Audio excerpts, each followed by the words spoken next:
What's up, guys? Now, I know we shown that basically the leaf springs were in, but we got the right bushings and shackles. Well, we got the shackles, but they came with their own bushings. So now we have the right bushings. Put everything together. So I'm working on that right now. That way when I clean the housing and it gets real quick, it can go back in and I can start, because the front end, sway bar's in, links are in. So front end's basically done. Yeah, that's everything for the front, right? Yeah. So I'm gonna focus today, everything in the back.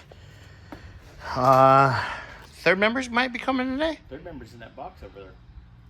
Oh, is that what that is? Mm-hmm. Oh, okay. I didn't even open. I know your I-beam and trailing arm or radius arm is in.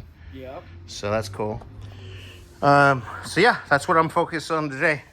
So by the end of the day, the goal is to be as close as possible to being a roller. To being a roller. So, because we got other things that need to go on the lift, like that thing and a red Corvette over that way, and oh man, we got all kinds of stuff going. Race cars got to come out. You know, we're busy. But all right, guys. Well, that's my update for right now from this morning, and I'll have some more later.